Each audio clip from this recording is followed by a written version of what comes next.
Ce n'est pas simplement de 2019, ça va au-delà de 2019. Je veux dire, ce n'est pas seulement des enjeux électoraux, c'est des enjeux de société, c'est des enjeux économiques, c'est des enjeux culturels qui sont en place. Mais parmi ces enjeux, ce que je considère comme le plus important, d'abord, aujourd'hui, notre régime politique.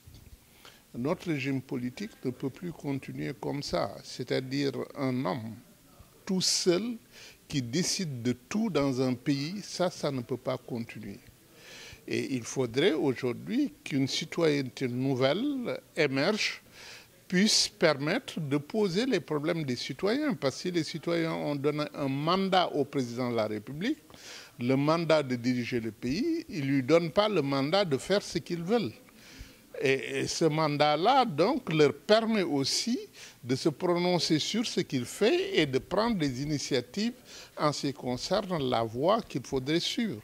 Et aujourd'hui, des groupes de citoyens de toute nature, que ce soit des citoyens qui s'occupent d'environnement, d'autres qui s'occupent de justice sociale, d'autres qui s'occupent de la protection de l'enfant, etc., puissent avoir l'espace nécessaire pour s'exprimer et pouvoir réaliser leurs projets.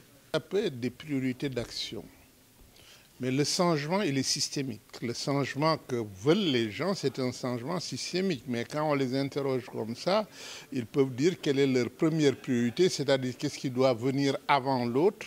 Ça, c'est simplement des questions de priorité d'action. Mais l'orientation globale en ce qui concerne le changement est systémique. Je crois que à l'heure où nous nous trouvons, je me demande si la question des assises peut régler la situation du Sénégal. Nous avons fait des assises magnifiques qui ont été exemplaires pour beaucoup de pays. Mais quand nous mesurons aujourd'hui l'impact sur la marche du pays, évidemment, nous sommes déçus.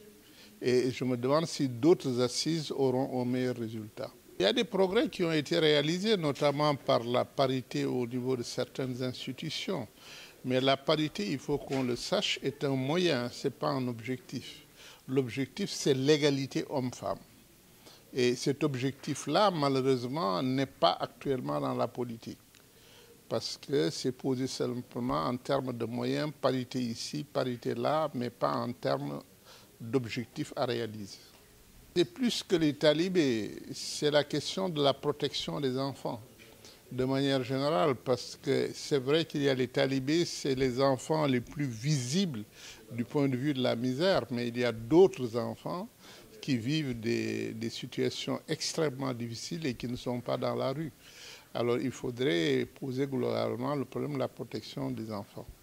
Je crois que ça, c'est devenu tout à fait clair, aussi bien dans le débat dans notre pays que dans le débat international. C'est de plus en plus clair que le franc CFA est un handicap pour notre développement. C'est pas